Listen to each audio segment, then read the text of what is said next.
Hello, welcome to Recipes Sindhu's channel. I'm going to do a cake with a red ribbon frosting. Let's start with the ingredients.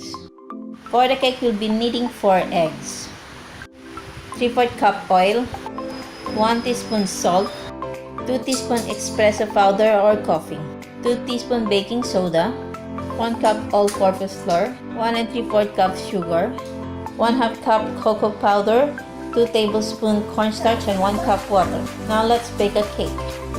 First off, whisk together all the dry ingredients. Start by sifting the flour.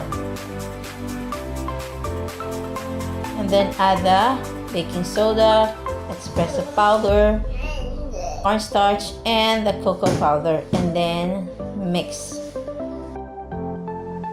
Now you may add the wet ingredients: vanilla, egg, oil, and then beat until smooth. Beat until smooth and then transfer to a baking pan. But do not overmix. Now it's time to pour the butter into the prepared baking pan. As you may have seen, I have used grease paper, but you may also use parchment paper or simply grease the baking pan. Tap 3 times and then bake. Now remove the cake from the oven once the cake is done and then let it cool for 15 minutes. Now remove the cake from the pan. To loosen a bit, run a knife around the edges of the pan and then flip it over. And then let it cool completely on the cooling rack.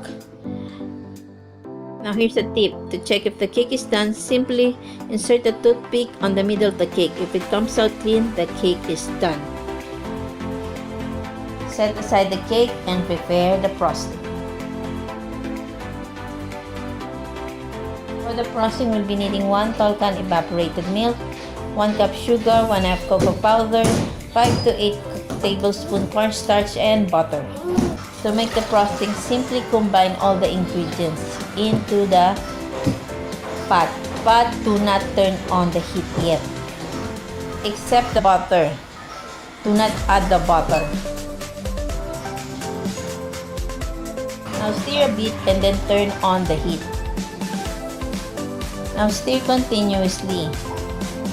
Let it cook until the sauce thickens, but make sure to cook only on low heat. Take note, if you want a runny frosting, simply reduce the cornstarch to 2 tablespoons. But if you want a pipable one, then add more. Max is 10 tablespoons. Now, as soon as you have achieved your desired thickness, turn off the heat and let it cool. And then add the butter. Now stir and let it cool until the frosting is ready for piping or frosting. Set aside. Once cooled, spread on your cake. Thing is stable and really tastes like the ones from Red Ribbon. What cocoa powder I have used? I use Bendorps. Check out the other recipes on this channel. Thank you and bye bye.